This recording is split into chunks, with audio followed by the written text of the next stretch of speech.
Okay, we're going to get started. I am Dina Nathan. I am the Spinal Cord Injury and Ventilator Program Clinical Coordinator at Kessler. We welcome everyone to another webinar and part of the Kessler Institute for 75th Anniversary Series, Reconnecting Lives, Navigating Community Integration After Spinal Cord Injury. We are presenting this webinar today to recognize Spinal Cord Injury Awareness Month. Globally, between 250,000 and 500,000 patients experience spinal cord injuries each year, as reported by the National Library of Medicine. The interdisciplinary teams at the Kessler Institute for Rehabilitation work together to help those recovering from a spinal cord injury return to their community and quality of life. Before introducing today's speakers, we want to take a few minutes to go over some housekeeping items. First, we'd like to inform you that this webinar is being recorded. Any questions for today's presenters should be placed in the Q&A or chat function at the bottom of your screen. Today's session will be very discussion-based, so if you'd like to speak aloud, please raise your hand and we will give you access to unmute your microphone. Now to introduce today's speaker and panel, Dr. Monifa Brooks is our Senior Medical Officer, as well as our Director of Spinal Cord Injury. Adria DeSimone is our Vocational Rehab Counselor, and Karen Baig is a Clinical Specialist and Outpatient Physical Therapist. All right, Dr. Brooks. Take it away. Take it away. All right, thank you so much. So again, as Dina mentioned, we really want this to be very much discussion based. So feel free to raise your hand, type questions into the chat, and we'll get started here. We do have just a few slides to hopefully get your juices flowing in terms of conversation and some topics of future discussion. So how do we get people back out into the community after spinal cord injury? I promise you this slide has the most writing that you'll see on any slide going forward, but we wanted to really just give a little bit of a framework for today's discussion. So there are about 18,000 new spinal cord injuries every year, and the average age at the time of the injury is about 43 years old. However, important to remember that there really is a bimodal distribution. So there's a big clump that occurs kind of in those 20s to early 30s years. And then there's another peak that happens in the more elderly population. So about 300,000 people in this country alone who are living with spinal cord injury. And then really the next two facts are where we're centering the focus of this discussion. So if you look at people at the time of their injury, about 75% of them are working and or in school. If you look at 1 year after injury, unfortunately, only about 25% of people are back to work and in school. And so the focus of our discussion going forward is not going to be only on work and school, right? We're talking about full participation, reintegration into the community, but kind of looking at this one statistic as somewhat of a surrogate in terms of how are people with spinal cord injuries really getting back into more full participation in life after their injuries. So one could look at that last little fact and say, if this were 30 years ago and you were looking at 1 year post-injury, people might still be in a rehab setting or they might have just transitioned home.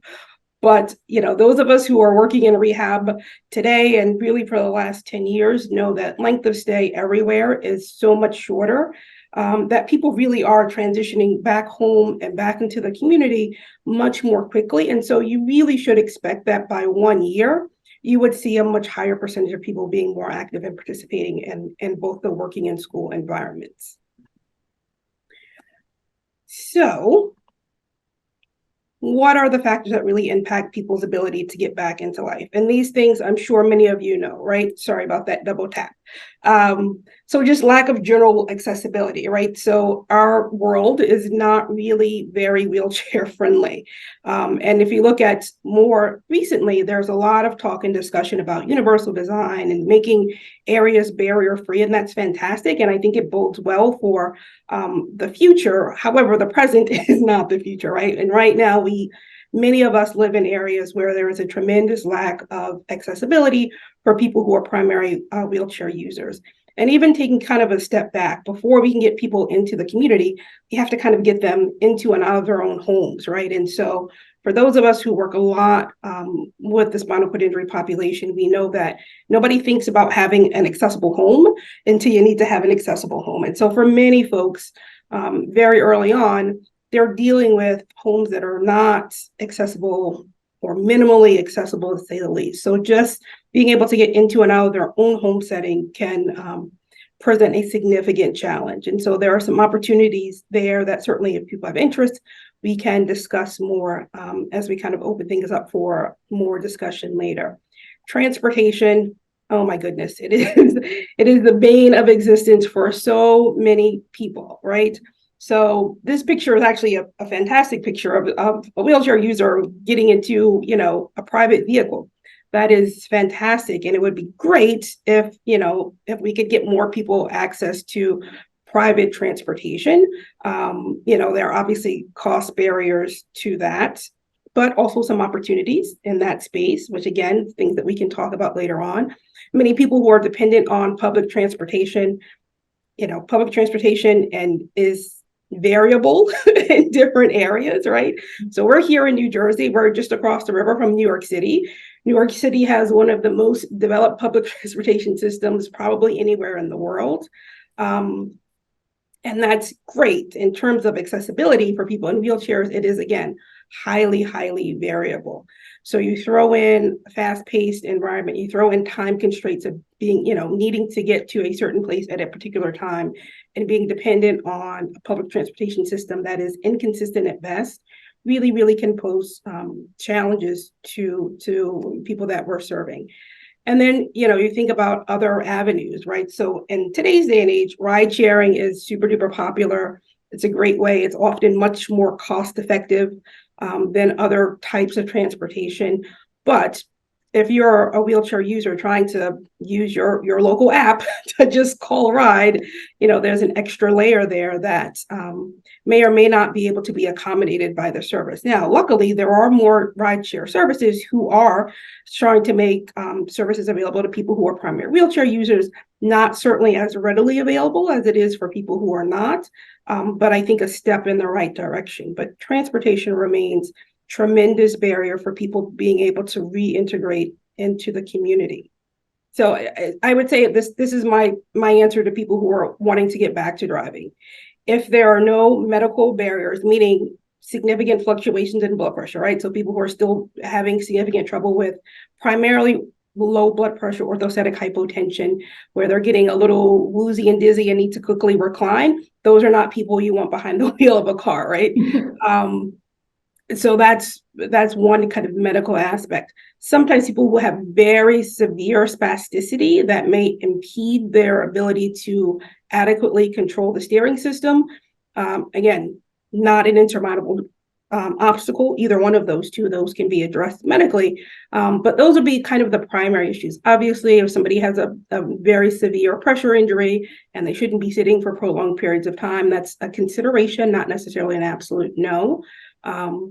And cognitively, if there's any concern for dual diagnosis where somebody may have had a brain injury at the time of their spinal cord injury or any impairment in their cognition, those were kind of the three primary areas that I would think of. But other than that, I think, as soon as they're ready, we certainly encourage people to get back out there to work with an adaptive driving program and try to get them on the road as quickly as possible.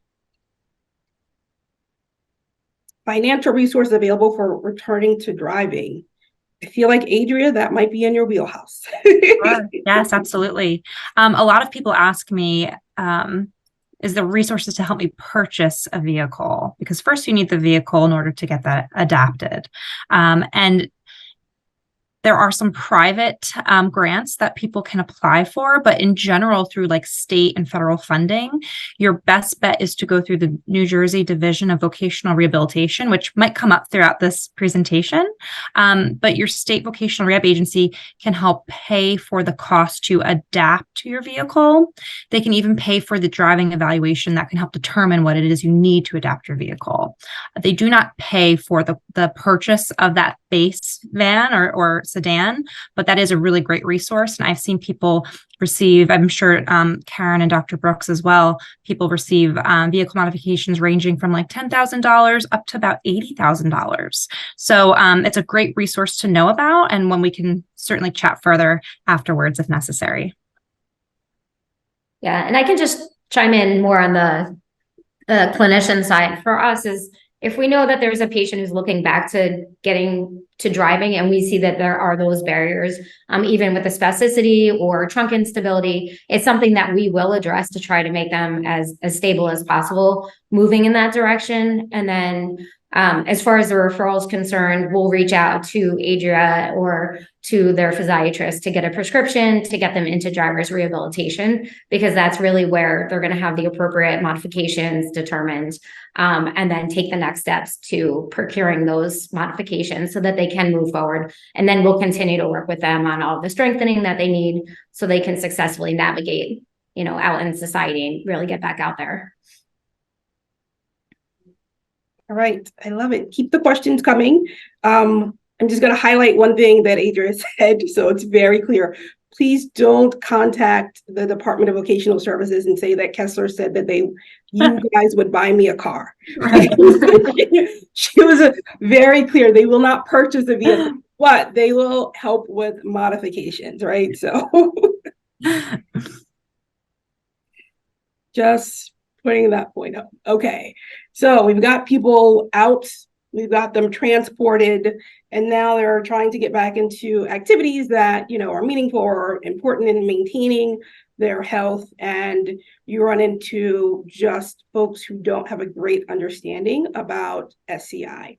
And what I find is that they're usually people who are very, very well-intentioned and they want to be helpful, but sometimes you just don't know what you don't know. And I think I see it most often when people are, they finish their skilled therapy program and they want to transition to like a local community gym, which is fantastic. But now you run into an environment where it may not be very modified or modifiable for somebody who's in a wheelchair, and you may not have access to, there are lots of trainers who are always in gyms and they're eager to work with people and they're eager to help you get super duper strong and improve the quality of your life, but they don't always have the requisite skill set to work with somebody who has a spinal cord injury, to be aware of the issues of core and, how we're trying to maintain posture and not doing activities because they may have, decent arm strength, not a lot to work on their lower extremities.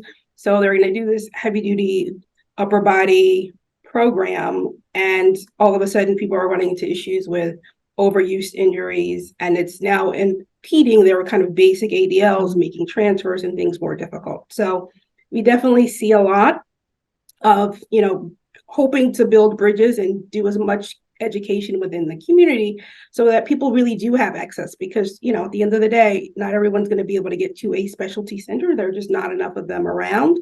But we do want people to be active in their community and be able to maintain their health outside of, a Kessler or another SCI specific rehabilitation center. So it's an area that we continue to work on, and I think it's an area that we'll need to continually work on because there's a lot of education to do.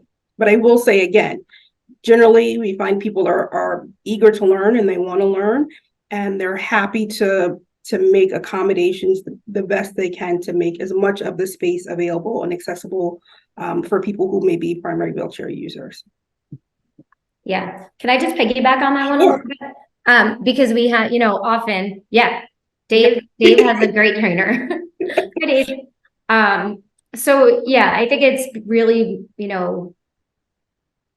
when you have somebody who's great like Dave, he can sort of educate a trainer. So there are people out there that are willing to help, but you also have to provide them with the education. And then I think if they ever need to be trained by therapists, that's a great way to do it too. So if you have somebody who's willing to help out, but they need a little bit more education on the specifics of the spinal cord injury and what that means, we can always work together as a team. And I think that's kind of something that we'll end up talking about more, is we really need to work as a team together to make this happen. And then also I think it's just educating the patients early on what their injury means to them and what the expectations are and what their goals should be. And then how they can address their own personal goals. Because what we're seeing a lot of times too, is there's such an emphasis, and I know we're going to talk about this in a minute, to getting back to walking. To the point where sometimes it's a detriment to the patient, where we're locking out their legs and we're causing them some physical harm that doesn't need to happen. So it's really educating them on that, and that they need to be aware that these types of services do exist, but they may not be benefiting them in the long run. So just, being really forthright about that, but also supportive, because our patients do want to recover. So it's finding that balance in there, I think.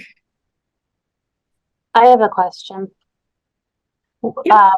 What about patients that talk about returning to doing like aqua therapy and working with trainers at local pools and things like that? Are there resources that are available, and do we direct our patients in the same manner to say it is appropriate, it isn't appropriate?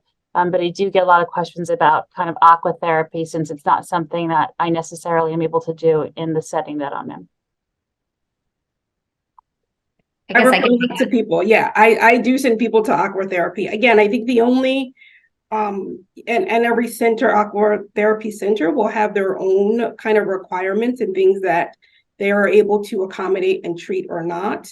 But there are certainly centers around here that do have patients who have spinal cord injury. Catheters, no catheters, that's not a barrier. Really the only barrier would be like an open wound. I don't know of any centers that would allow a patient with an open wound to go into the water, but outside of that, I've found places to be really very accommodating. Yeah, and I'll add on to that. I think Challenged Athletes Foundation is a great resource for us to make those referrals. They often will hold, workshops where they can get patients into the pool. Personally, I had a patient who was like a C6 level of injury, had never swum before since her injury. They got her back into the pool, right onto her back. They have all the adaptive equipment she needed, and it was like a hugely liberating experience. Mm-hmm. So, it sort of bolstered her mood, and then it empowered her to do more. So, they're out there, and these organizations are there to help. They have grants, they have activities that are already ready to go. They're dying to get patients in there, or clients. So we'll definitely refer. And that's a great segue to this next one, right? It's thinking outside the box. So, and it's not just, it's for everyone, right? So it's not just for a person who has a spinal cord injury to say like, boy, I'm a C6, how am I going to get back in the pool? Because that certainly takes some mental flexibility and thinking outside of the box, but also for the people who are working, right? To not be intimidated by that injury, and to be creative enough, obviously, while always having safety at the forefront of their mind, but to say, listen, there's a way to do this. Let me, think about it for a minute and figure it out.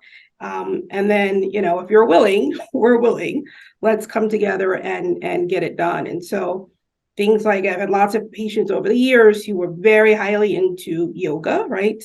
And being able to say, listen, there are opportunities for you to get back into yoga. It's going to be different than what you did before. You may not be able to do all of those super duper high level poses that I can't even think about being able to do, but there are ways for you to really engage and to continue to practice something that was really important to you, but to do it differently, right? So just building in that flexibility for everyone, I think is key to opening access. Mm-hmm. I agree, Dr. Brooks. And what I often find myself saying to patients is that this world of rehab, you most likely didn't really know existed until now that you've had your injury. So there's this whole world of rehab services and community services that we need to start building and connecting together to create a network of independence for that person. So if people are more focused on what they can't do, then they're not open to that out of the box thinking about what's available and how can this benefit me, that sometimes creates the biggest barrier. So I can't stress, I think Dr. Brooks said it perfectly, but just being open and thinking about how can I use what's available to me, because we're such a specialty center and this is such a specialty population, there's quite a lot that exists, and just being open-minded to integrating that into your care and into your rehab.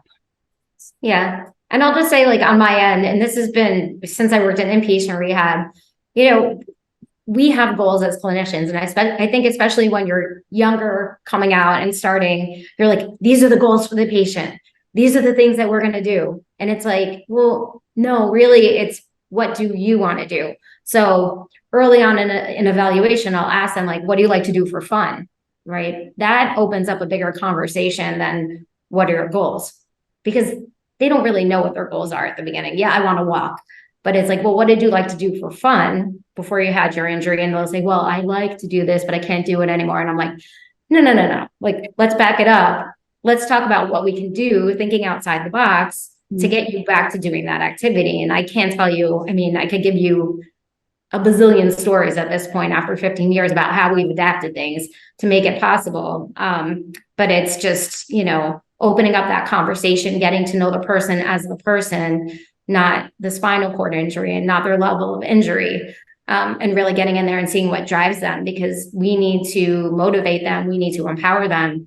We need to learn what's going to make them tick so that they can get back out there. And the better they feel, the more they're going to want to be out there and be pushed back into reintegrating, getting back to work, getting to school. So. Great discussion. Okay. Can I ask a question just about that? Sure. Box again.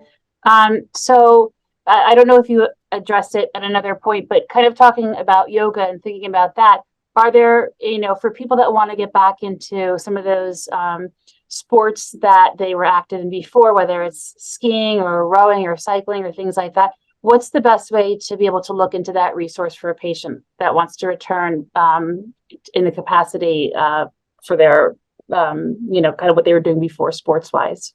I can speak to that one. So Challenge Athletes Foundation is a great partner that we've worked with.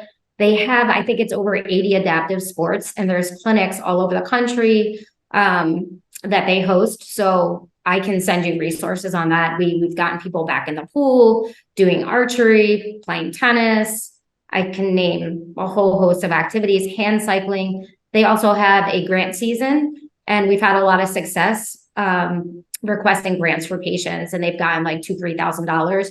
They were getting a hand cycle and they wanted to, let's say, participate in a marathon. We've been able to do that and get them that money so they can customize the hand cycle based on their needs and level of injury and function.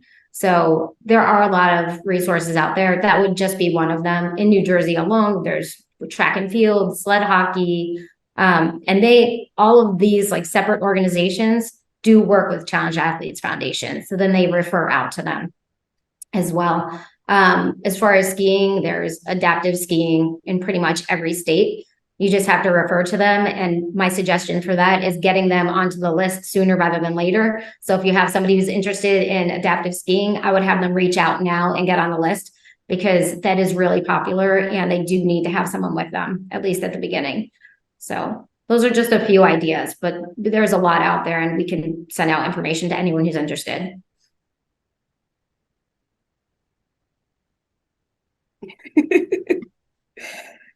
Great. That's because you're the best, Dave.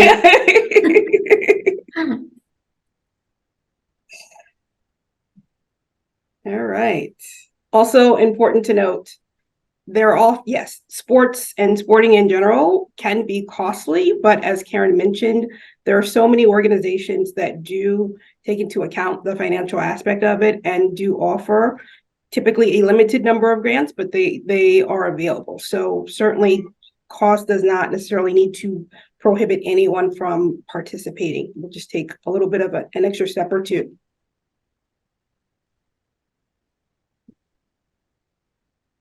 Okay. Oh, I'm sorry. I forgot that everyone can't see the chat. So I'm gonna read Dave's comment. I've discovered that my 9 and 10-year-old softball players don't care that their coach is in a wheelchair and can't throw, catch, hit, or run anymore. After staying away from coaching the first few years after my injury, I took a chance and tried again. This is my 7th year back coaching. Wow. So again, outside the box. All right, one quick slide on the not fun stuff, right? So I put a lovely picture of nachos, but we know that what you consume can have other effects on what happens in your body, right? So we know bowel and bladder function is hugely important, and having a good handle on that really opens up a world of possibilities for people. And not having a good handle on that really can be very, very restrictive and really prevent people from getting back out there.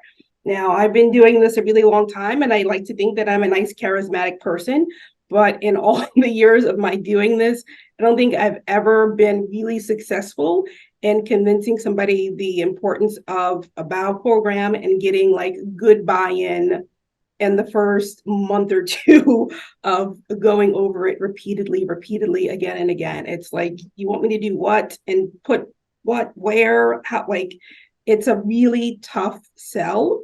And I think we all, those of us who work in spinal cord injury certainly understand that. But what we also know is that once people are back at home and really wanting to get back out there into the world, being able to leave the house with confidence that you're not going to have a bowel bladder accident is hugely important. And so it is something that we continuously work on to get under control and to let people know that it is in fact controllable. Like, they can get to the point where they are leaving their house and they're confident that they're not going to have issues with it. And so despite my best efforts and my continued efforts, I have learned that without a doubt, the most influential people in getting this idea home are really peers, right? So bringing in somebody who has lived that experience and has gone through it and gotten to the other side and can speak with authority that, in fact, it is possible, I think is really very, very, very important. And the other thing I'm going to say, and it's, I feel like I'm touching the third rail a little bit here, but I know that people have very strong opinions about indwelling catheters for managing bladders and whether that's okay or not okay. But I will say that is my primary objective when I'm trying to figure out when I'm talking to patients is really stressing independence, right? So intermittent catheterization, fantastic. But if somebody is not 100% independent with the entire aspect of it, not just kind of threading that catheter through, but the clothing management, and if there's a transfer involved, like 100% independent where they don't need another person with them, I have a really hard time recommending intermittent catheterization if it means that I have to always have another person with me, or if it means that I have to figure out a way to divide my life up into 4 to 6 hour intervals because I got to think about the next intermittent catheterization. So I will leave it at there, but I think, again, being flexible and outside the box, I think there's the room for different management styles when it comes to bladder function. Certainly, we know that pain can be a huge limiting factor, but there are a lot of great ways to address pain, and not just with medication. Spasticity, again, fluctuates, can come and go. I think, again, overall, in combination with using lots of different modalities, not just medications. I'm not a big medication person myself personally. I think they can be helpful and in places they are needed. But if there are options that we have, not adding another pill to somebody's regimen to manage their pain, manage their spasticity, you want to go that route. And then pressure injuries, we talked about a bit before, but really they just take people out of the game. And so we have to do everything that we can. We have to educate folks the best that we can really to prevent them, because once they're present, the horse is already out of the barn. So I'll pause for any reaction to anything that was said. I just want to kind of not add on, but I want to go back in time, sort of based on what you said, just with the pain and the spasticity and other ways that we can help manage it. I know that there was a question about referral to sports and yoga, and I really didn't address the yoga part of it. Hopefully we're going to get back to an adaptive yoga class here. We were offering an adaptive yoga class here once a month. But there is a great organization called Mind Body Solutions, and you can find them on Instagram if you want to refer patients to them. It's run by Matthew Sanford, who is he has paraplegia since he was a teenager, but he became a yoga teacher. He's unbelievable. So just in terms of if you have someone who's interested in yoga and or they do have a lot of pain, spasticity, even some of the psychosocial components of what may be limiting them to getting back out there, that's a great referral source. Again, it's free. It's virtual, so that breaks down some of the barriers that they would have to getting to a yoga class. So I just wanted to throw that out there because it does tie in sort of that like pain and spasticity management, because I know on the outpatient end, it's very quick that they're moving to outpatient now. So most patients are in some level of pain in general, and it's sort of persisting as they come to us. So even just working on breathing techniques and strategies for relaxation, anxiety management, and even to reduce spasticity, it's something that's in the forefront for us right now. So just a great referral source right there.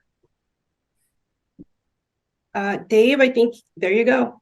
Yeah, thanks. Just to follow up on your comments on the bladder, I'm very dependent on other folks. My hands don't work very well at all. But the suprapubic catheter, which was recommended to me, I've had now almost 10 years. It has its own challenges. I have a nurse every couple of weeks change it, but it makes that part of my life just so manageable from my perspective and from the people who take care of me. I'm not a huge burden or challenge on them. It's just very manageable. So if people are wondering about that options, I say talk to your urologist. It can make a huge difference in the management of the bladder function. And just one other comment is I miss your yoga sessions, Karen, and I hope they come back someday. Thank you. We miss you and in general, but I'd love to see you in yoga class as well. So there was a comment that came into the chat from Shelly. Hi, Shelly. So she wanted to share a resource that Burke offers free adaptive sports, including virtual yoga, Zumba, boxing for those with any transportation barriers, and anyone can participate. So yes, please send us the flyer and we can share that out. Okay. Thank you. All right. Oh. Okay. What's the best way to look into adapted sports like skiing, rowing, cycling? All right. Karen, you want to share that again? Yeah. Yeah. So we can go back a little bit. So Challenged Athletes Foundation is a huge organization. It has, an established base on the East Coast and on the West Coast, but they offer over 80 adaptive sports. So if they don't have the sport themselves, they will refer you out. There's various clinics for all the sports that you listed. So they're excellent. And then there are some more just localized, like for skiing, for example, I'm pretty sure at Mountain Creek, they offer an adaptive skiing clinic or, one-to-one student teaching. So for the skiing stuff, though, I will recommend get yourself on the list ahead of time because it's very popular. You need to be with an instructor. It's going to take some time to get independent with that. I heard rowing in there, and I actually have a great recommendation. Rockland Rowing is in Rockland County, and they are always looking for participants. So I'm not sure how often they meet, but they meet at Rockland Lake State Park, and they were the recipient of a large grant where it made it accessible to go straight from your chair into a kayak, or what is it called when you do crew? I don't know. Whatever the boat is. Anyone chime in? Anyway, so they really made rowing adaptive and accessible up in Rockland County. So I've referred quite a few patients there as well. Yeah. So those are just a couple of the organizations. There is a lot. If you start investigating, Google searching, you will find that there actually are a lot of teams, even just in New Jersey, and adaptive sports organizations. So just into the chat, another one, organization, a nonprofit called Disability Partnership, which has adaptive yoga, Zumba, and boxing. Everything is online. All right. So psychological barriers, obviously a huge part of getting people back out there. And so I chose this photo because it's one of those kind of high, great day moments, right? Graduation, yay, fantastic. But I think, really, if we're honest, we have to really think about how much it took to get that person to that day. And I think everybody shows up on the celebration day, but Obviously, not everyone is there for all of the really hard days that I'm sure it took to get to that point. And so you want to certainly acknowledge that it's not just the physical barriers that play a role in getting people back out there, that it really, it's hard, right? It's life is different for most people. You know, they have their injury, they're in a hospital, they're in a rehabilitation setting where there are likely many other people who are having similar struggles, many other people in wheelchairs.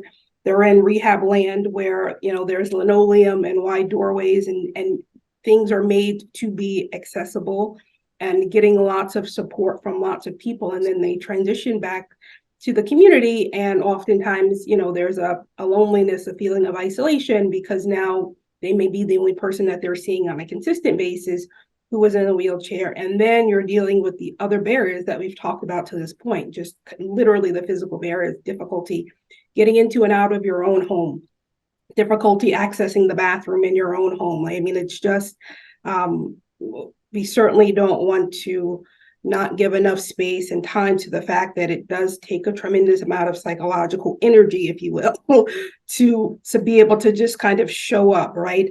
And so being able to equip people, to support people through that process is critically important, whether that's tapping into, you know, counseling services, reaching out to psychology. You know, I talked about, you know, the importance of peers for the really difficult things like bowel and bladder management. But I think also so critically important to being able to help people navigate, you know, that really tricky time when they're first getting back into the community, or they're getting close and being psychologically ready to really take the next step into getting back to school, back to work, back to life, right? Like out there, to be able to utilize the resources of people who have already gone down that path, who can share with them the resources, who can say, you know, these trains are really good in terms of accessibility, or this station is awful, you should avoid it at all costs. Like, you know, those little tidbits, things that you pick up from people who really have that lived experience, I think is critically important, and supporting folks to kind of get to that next step in terms of their recovery. Mm-hmm. Mm-hmm. One thing I would add to that is I start working with patients at their inpatient level, and then I work with them all through outpatient to help them get back to work and to school. And I notice patterns over the years. I notice the individuals who are focused on what they can't do, and they have the change in their self-image and their confidence. It creates a huge barrier to everything we're talking about today. Their receptivity to connect to resources, to hear feedback, to do things differently, to increase their independence, where counseling services would be a really great fit for them. Then I see people who are so focused on their therapy, they reach all their goals, they're driving, they're back in school, they're back at work. And then 2 years later, now that they've achieved everything, they kind of look back and they say, I've never processed this. And then there's this new interest or need for counseling or psychological services. So it's almost, I think, it depends on the person. How are they, where are they focusing their energy and attention, and how is that productive, or how is that hindering them? So definitely reach out into your insurance company and ask, who are the providers within my network? Talk to somebody. What people have gone through sustaining a spinal cord injury is life-changing, and we certainly don't want to by any way not acknowledge the impact that individual counseling can have, and to even help to facilitate further your activity in different rehab services. Mental health services are definitely a great addition to all of that.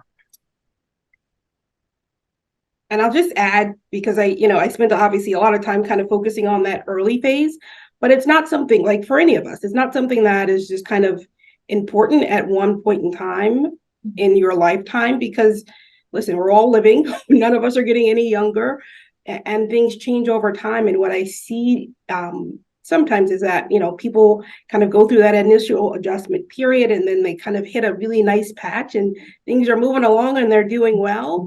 And then, they're aging with their injury and things become more difficult. And for those of us who are just aging in general, can attest to the fact that certain things just become more difficult. And so there's almost this, they achieve a certain level of independence, and now they're not quite as independent as they were before. And, that's challenging for lots of folks for many reasons. And so, certainly not suggesting that once you kind of get through that initial period, that it's all smooth sailing. I think for all of us, life is happening. And so we need to be aware of the resources that are available to us and really be willing to reach out and utilize them at any point in our journey. Yeah, I think it's important that you point out that it's a continuum, because we start with the patients with education so early on, but from a psychological standpoint, as you guys both mentioned, they may not be ready for that information. So it's more planting seeds, and then it's waiting for them to get ready to make the seed sprout, so to speak, not to be corny, but they need to be ready for that. And we need to be ready for them and recognize as professionals when that time is, and then to capitalize on that and then make those referrals, like you said. So, things like counseling, and then also different peer support programs.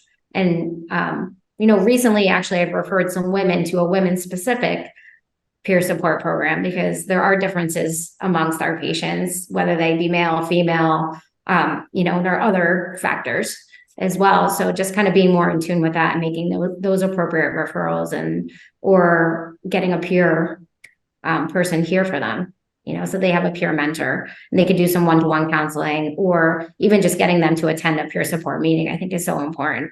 So they're not always going to capitalize on the opportunities, but the opportunities are out there for you guys and for us as professionals to give those resources out. But, it might take a long time, but then something might gel one day, and then that person's going to take off. So it's a waiting game and a patience game on our end and on their end, and it's a readiness, and things do come together, though. We just have to be aware and awake. So speaking of readiness, there was a question in the chat about kind of emergency preparedness, right? So what are emergency items that people should have? What information do they need to give to first responders in case of emergency, etc.?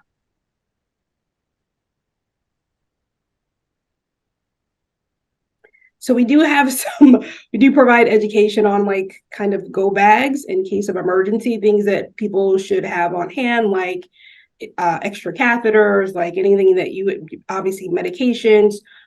You can have a week's worth of medications prepared and ready to go just in case of emergency.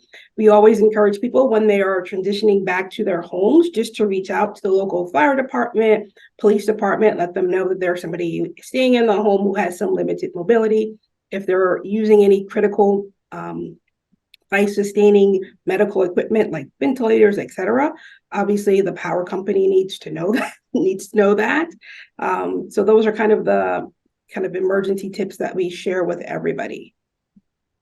New Jersey has a database called New Jersey Registry Ready, and you can log on and create information, all the topics that Dr. Brooks just mentioned. What are your needs? Are you a power wheelchair user? Are you dependent on a ventilator? All these different things, so that if an emergency responder was dispatched to your address, they have access to this information. You can also go on and change it over time. It's definitely something to consider registering for. Even think about Hurricane Sandy and what that did to us, those 12 days plus people were out of power. So that's another resource as well. Yeah, just to add on to that, if you do want like a written or an electronic resource for that, Christopher and Dana Reeve Foundation recently updated their website, and they have a great brochure on that you could print out or you can send out as well with all those resources. Yeah, another plug for the Reeve Foundation website. They have a tremendous amount of resources on there for people to inquire about. That covers just about everything you would ever need to know.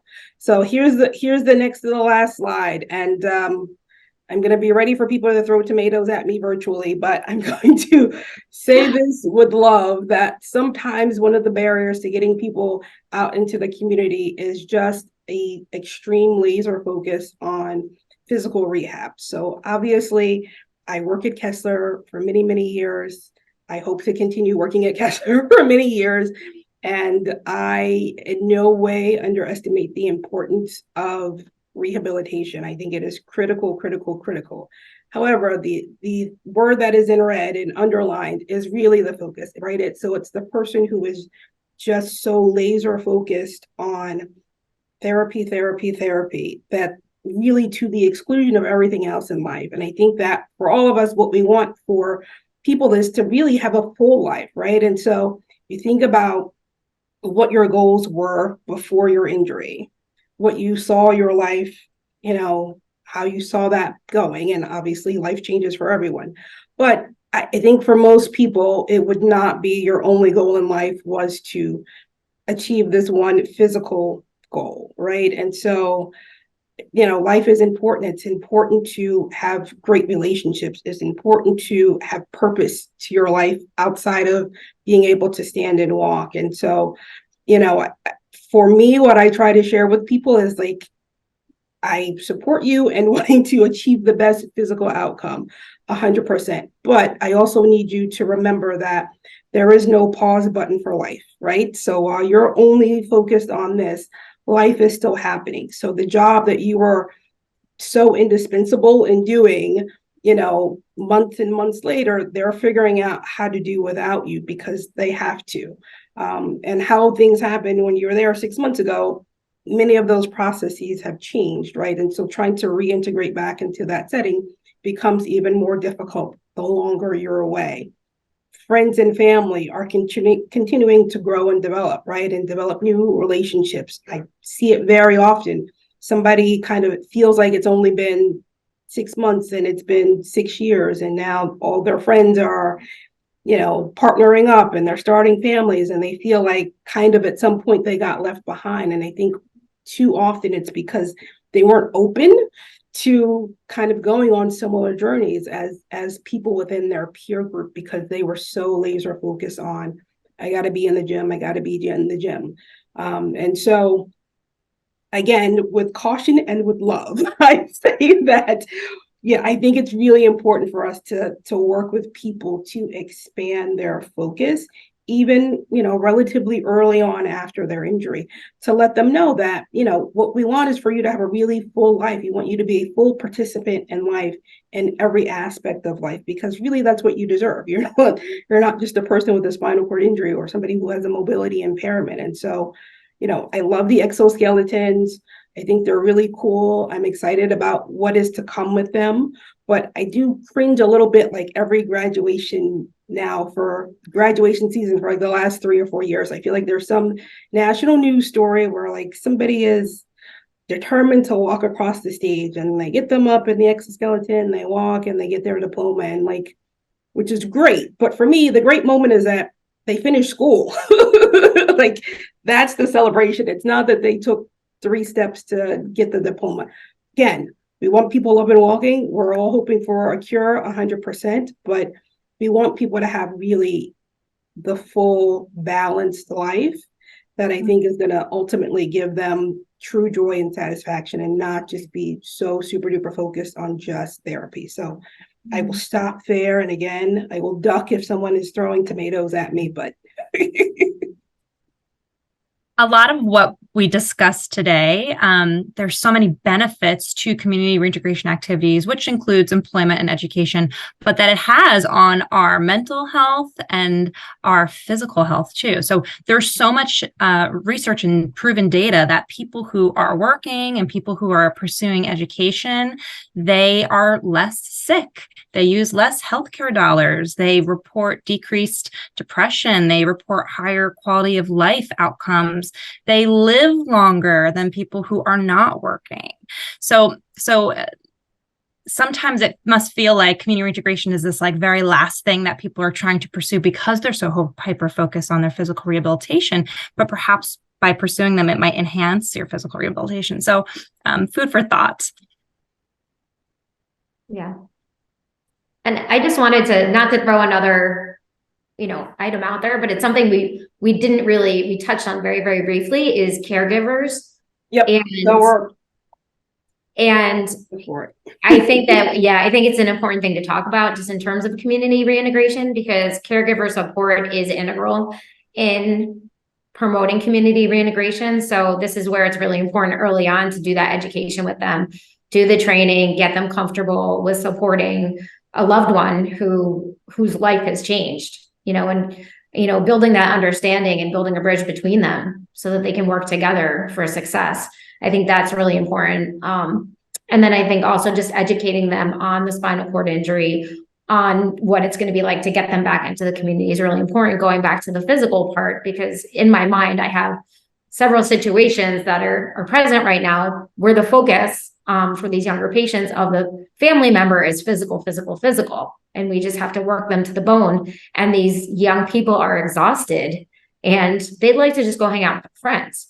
So I think that's where we need to partner up with the parents and with our patients, our younger patients, and give them that education and support them in the right ways, so then they can support their children or younger family members and getting them back out there, or even their older ones too. Yep. There's a lot of people that are focused on walking, but agreed. Even as a physical therapist, I agree. There are some things that are a little bit more important.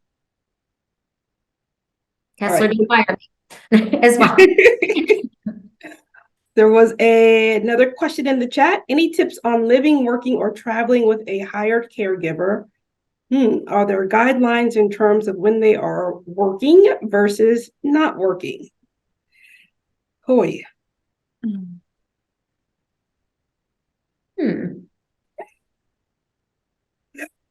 Oh, Dave, you're going to help us out, please. I'm happy to help out now, just because I have some good experiences. I'm lucky enough I've got two real good caregivers, one for almost 10 years and one for almost 6. But I take them when I travel. And the agreement is pretty much I pay all the bills. I give them a hotel room, their own room. I pay for all their meals. My ask of them is to help me get up and started in the morning, much as they do at home, and help me get to bed at night, much as they do at home. The rest of the day, they're welcome. They've gone to basketball games. They've gone to football games. We went to a big football game in Pittsburgh, and they spent the whole day with me and all my friends from Tennessee. And they were there whole day. The next day was we went to a baseball game, and that was something not of interest. And they took off and just explored Pittsburgh. And I said, I'll see you tonight. So what I find is I set clear definitions, expectations. Help me get started in the morning. Help me end my day.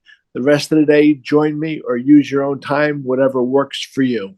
And I've had a lot of success by taking that simple approach. So upfront communication. Be as clear as communication. Yes. Clear as possible. Set clear expectations. Yeah. Well, now that the question came up about traveling and guidelines. Oh no, Maggie, you back, Maggie. Am I there now? Am I here? Yes, you are. Sorry. Okay, so just wanted to piggyback off of the comment that Dave made and just ask, do we have to get approval from our doctors before we start traveling right after having a spinal cord injury? And then what resources are available for somebody who is a wheelchair user that wants to maybe fly or look for an accessible hotel, or how does somebody go about that? So do you need medical clearance to fly? I tell people that it's always a great idea just to let your provider know so they're in the loop. It's rarely, especially somebody who's more chronically had their spinal cord injury, there's rarely a medical reason that somebody could not fly. There may be special accommodations or things that we would recommend. But the answer is it's not a no. It's just here's some additional information for you to know.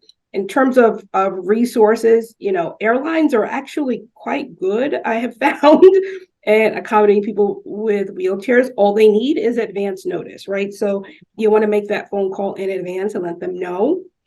And they will literally meet you at the curb and help you navigate through the entire process, TSA, down the jet bridge into your seat, and the reverse to kind of get you out of the airport to the next curb. In terms of, accessibility in other environments, what I tell people is that you can, number one, you can do it.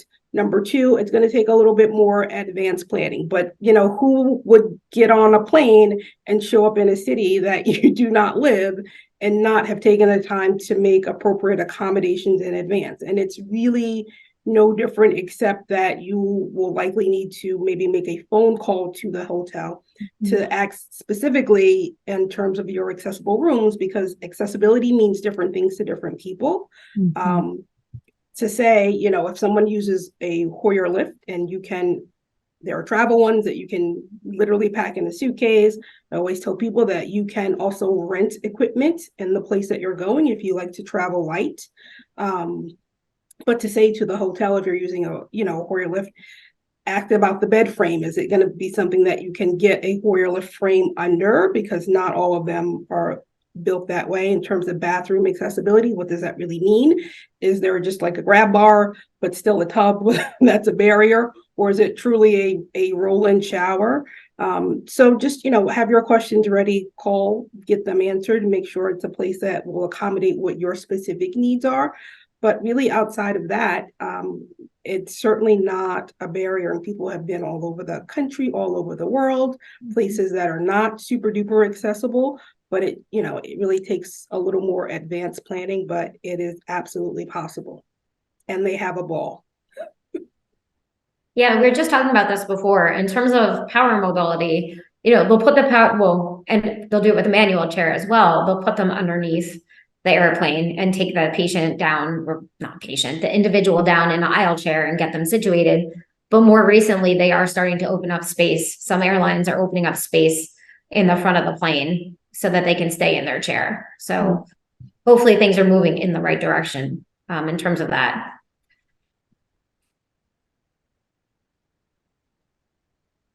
Wowzer, it's 2:57. Oh, We were almost perfect.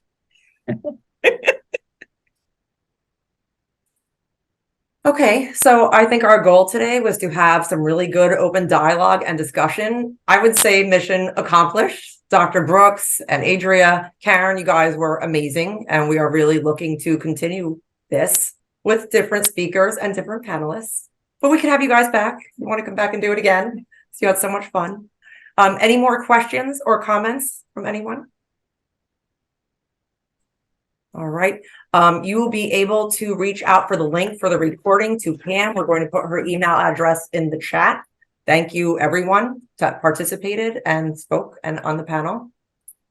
Look forward to doing it again. Thanks so much. Thanks, guys. thank you for having us. Thank you.